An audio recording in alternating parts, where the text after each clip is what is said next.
Le second livre des rois, chapitre 4. Une femme d'entre les femmes des fils des prophètes cria à Élisée en disant : « Ton serviteur, mon mari, est mort, et tu sais que ton serviteur craignait l'Éternel.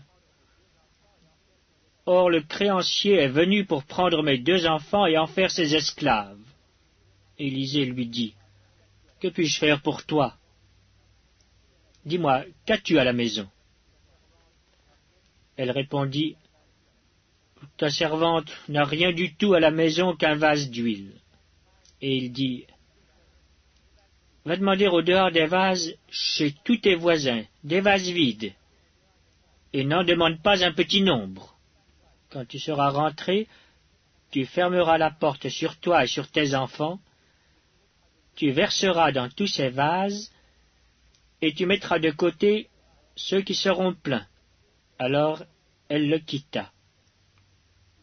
Elle ferma la porte sur elle et sur ses enfants. Il lui présentait les vases et elle versait. Lorsque les vases furent pleins, elle dit à son fils : « Présente-moi encore un vase. » Mais il lui répondit : « Il n'y a plus de vase. » Et l'huile s'arrêta. Elle alla le rapporter à l'homme de Dieu et il dit : « Va vendre l'huile et paye ta dette, et tu vivras, toi et tes fils, de ce qui restera. » Un jour, Élisée passait par Sunem. Il y avait là une femme de distinction qui le pressa d'accepter à manger. Et toutes les fois qu'il passait, il se rendait chez elle pour manger.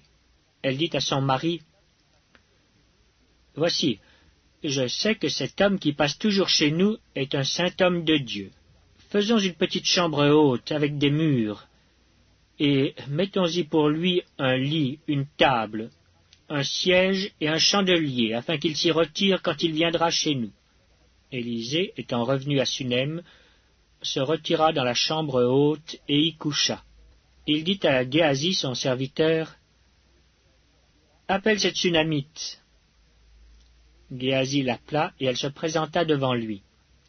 Et Élisée dit à Géasi : « Dis-lui, voici, tu nous as montré tout cet empressement, que peut-on faire pour toi ?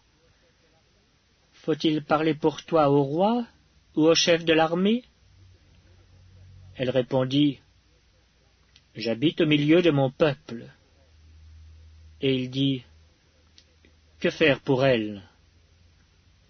Géasi répondit : « Mais elle n'a point de fils, et son mari est vieux. » Et il dit : « Appelle-la. » Géasi l'appela, et elle se présenta à la porte.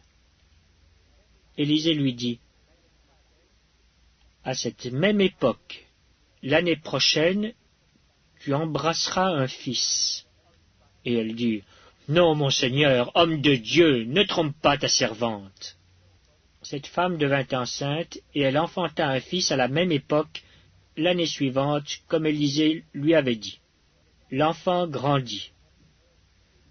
Et un jour qu'il était allé trouver son père vers les moissonneurs, il dit à son père : « Ma tête, ma tête !» Le père dit à son serviteur : « Porte-le à sa mère. » Le serviteur l'emporta et l'amena à sa mère. Et l'enfant resta sur les genoux de sa mère jusqu'à midi, puis il mourut. Elle monta, le coucha sur le lit de l'homme de Dieu, ferma la porte sur lui et sortit. Elle appela son mari et dit : « Envoie-moi, je te prie, un des serviteurs et une des ânesses. Je veux aller en hâte vers l'homme de Dieu, et je reviendrai. » Et il dit : « Pourquoi veux-tu aller aujourd'hui vers lui ? Ce n'est ni nouvelle lune, ni sabbat. » Elle répondit : « Tout va bien. » Puis elle fit sceller l'ânesse et dit à son serviteur : « Mène et pars. Ne m'arrête pas en route sans que je te le dise. » Elle partit donc et se rendit vers l'homme de Dieu sur la montagne du Carmel. L'homme de Dieu, l'ayant aperçu de loin, dit à Géasi son serviteur : « Voici cette Sunamite. Maintenant, cours donc à sa rencontre et dis-lui, « Te portes-tu bien? Ton mari et ton enfant se portent-ils bien ?» Elle répondit, « Bien. » Et dès qu'elle fut arrivée auprès de l'homme de Dieu sur la montagne, elle embrassa ses pieds. Géasi s'approcha pour la repousser. Mais l'homme de Dieu dit, « Laisse-la, car son âme est dans l'amertume. Et l'Éternel me l'a cachée et ne me l'a point fait connaître. » Alors elle dit, « Ai-je demandé un fils à mon Seigneur? N'ai-je pas dit, ne me trompe pas? » Et Élisée dit à Géasi, « Saint-Terrain, prends mon bâton dans ta main et pars. Si tu rencontres quelqu'un, ne le salue pas. Et si quelqu'un te salue, ne lui réponds pas. Tu mettras mon bâton sur le visage de l'enfant. » La mère de l'enfant dit, « L'Éternel est vivant, et ton âme est vivante. Je ne te quitterai point. » Et il se leva et la suivit. Et Géasi les avait devancés, et il avait mis le bâton sur le visage de l'enfant. Mais il n'y eut ni voix, ni signe d'attention. Il s'en retourna à la rencontre d'Élisée, et lui rapporta la chose en disant, « L'enfant ne s'est pas réveillé. » Lorsqu'Élisée arriva dans la maison, voici, l'enfant était mort, couché sur son lit. Élisée entra et ferma la porte sur eux deux, et il pria l'Éternel. Il monta et se coucha sur l'enfant. Il mit sa bouche sur sa bouche, ses yeux sur ses yeux, ses mains sur ses mains, et il s'étendit sur lui. Et la chair de l'enfant se réchauffa. Élisée s'éloigna, alla çà et là par la maison, puis remonta et s'étendit sur l'enfant. Et l'enfant éternua 7 fois, et il ouvrit les yeux. Élisée appela Géasi et dit, « Appelle cette Sunamite. » Géasi l'appela, et elle vint vers Élisée qui dit, « Prends ton fils. » Elle alla se jeter à ses pieds, et se prosterna contre terre, et elle prit son fils, et sortit.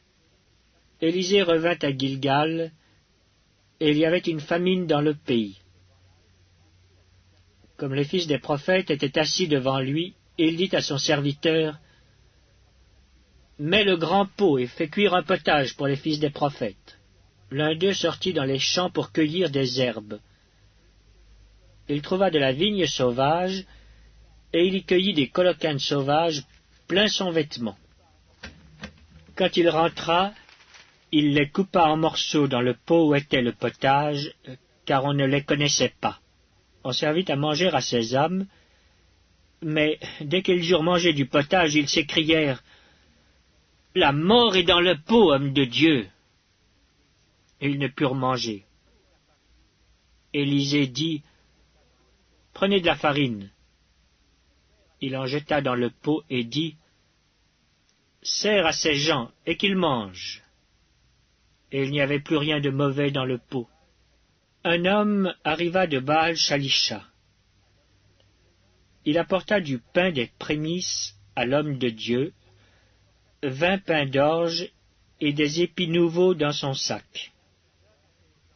Élisée dit, « Donne à ces gens et qu'ils mangent. » Son serviteur répondit, « Comment pourrais-je en donner à 100 personnes ?» Mais Élisée dit, « Donne à ces gens et qu'ils mangent, car ainsi parle l'Éternel. On mangera et on en aura de reste. » Il mit alors les pains devant eux, et ils mangèrent, et en eurent de reste selon la parole de l'Éternel. Le second livre des rois, chapitre 5. Naaman, chef de l'armée du roi de Syrie, jouissait de la faveur de son maître et d'une grande considération, car c'était par lui que l'Éternel avait délivré les Syriens. Mais cet homme, fort et vaillant, était lépreux. Or les Syriens étaient sortis par troupes, et ils avaient emmené captive une petite fille du pays d'Israël, qui était au service de la femme de Naaman. Et elle dit à sa maîtresse, Oh, si mon Seigneur était auprès du prophète qui est à Samarie, le prophète le guérirait de sa lèpre. » Naaman alla dire à son maître, « La jeune fille du pays d'Israël a parlé de telle et telle manière. » Et le roi de Syrie dit, « Va, rends-toi à Samarie, et j'enverrai une lettre au roi d'Israël. » Il partit, prenant avec lui 10 talents d'argent, 6000 cycles d'or et 10 vêtements de rechange. Il porta au roi d'Israël la lettre où il était dit, « Maintenant, quand cette lettre te sera parvenue, tu sauras que je t'envoie Naaman, mon serviteur, afin que tu le guérisses de sa lèpre. » Après avoir lu la lettre, le roi d'Israël déchira ses vêtements et dit, « Suis-je un Dieu pour faire mourir et pour faire vivre, qu'il s'adresse à moi afin que je guérisse un homme de sa lèpre? Sachez donc et comprenez qu'il cherche une occasion de dispute avec moi. » Lorsqu'Élisée, homme de Dieu, apprit que le roi d'Israël avait déchiré ses vêtements, il envoya dire au roi, « Pourquoi as-tu déchiré tes vêtements?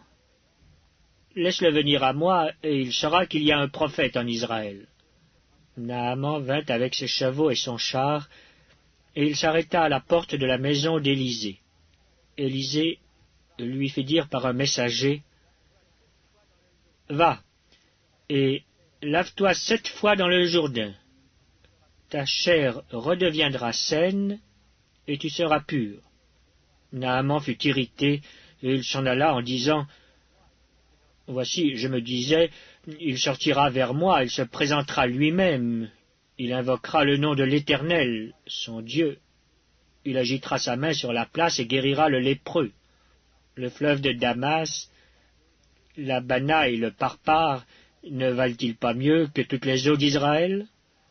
Ne pourrais-je pas m'y laver et devenir pur? » Et il s'en retournait et partait avec fureur.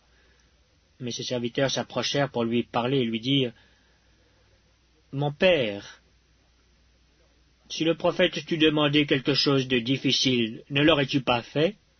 Combien plus dois-tu faire ce qu'il t'a dit, lave-toi et tu seras pur. » Il descendit alors et se plongea 7 fois dans le Jourdain, selon la parole de l'homme de Dieu. Et sa chair redevint comme la chair d'un jeune enfant, et il fut pur. Naaman retourna vers l'homme de Dieu avec toute sa suite. Lorsqu'il fut arrivé, il se présenta devant lui et dit, « Voici, je reconnais qu'il n'y a point de Dieu sur toute la terre, si ce n'est en Israël. Et maintenant accepte, je te prie, un présent de la part de ton serviteur. » Élisée répondit, « L'Éternel, dont je suis le serviteur, est vivant. Je n'accepterai pas. » Naaman le pressa d'accepter, mais il refusa.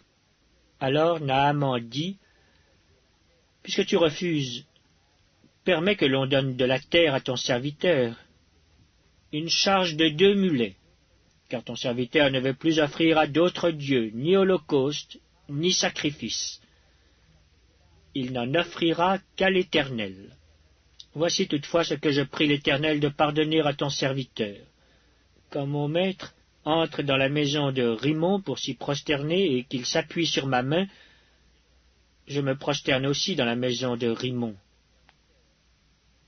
Veuille l'Éternel pardonner à ton serviteur lorsque je me prosternerai dans la maison de Rimon. » Élisée lui dit, « Va en paix. » Lorsque Naaman eut quitté Élisée et qu'il fut à une certaine distance, Géasi, serviteur d'Élisée, homme de Dieu, dit en lui-même, « Voici, mon maître a ménagé Naaman, ce Syrien, en n'acceptant pas de sa main ce qu'il avait apporté. L'Éternel est vivant. Je vais courir après lui, et j'en obtiendrai quelque chose. » Et Géasi courut après Naaman. Naaman, le voyant courir après lui, descendit de son char pour aller à sa rencontre et dit, « Tout va-t-il bien? » Il répondit, « Tout va bien. » « Mon maître m'envoie te dire, voici, il vient d'arriver chez moi 2 jeunes gens de la montagne d'Éphraïm, d'entre les fils des prophètes. donne pour eux, je te prie, 1 talent d'argent et 2 vêtements de rechange. Naaman dit, consens à prendre 2 talents. Il le pressa, et il serra 2 talents d'argent dans 2 sacs, donna 2 habits de rechange, et les fit porter devant Géasi par 2 de ses serviteurs. Arrivé à la colline, Géasi les prit de leurs mains et les déposa dans la maison, et il renvoya ses gens qui partirent. Puis il alla se présenter à son maître. Élisée lui dit, « D'où viens-tu, Géasi ?» Il répondit, « Ton serviteur n'est allé ni d'un côté ni d'un autre. » Mais Élisée lui dit, « Mon esprit n'était pas absent lorsque cet homme a quitté son char pour venir à ta rencontre. Est-ce le temps de prendre de l'argent et de prendre des vêtements, puis des oliviers, des vignes, des brebis, des bœufs, des serviteurs et des servantes? La lèpre de Naaman s'attachera à toi et à ta postérité pour toujours. » Et Géasi sortit de la présence d'Élisée avec une lèpre comme la neige.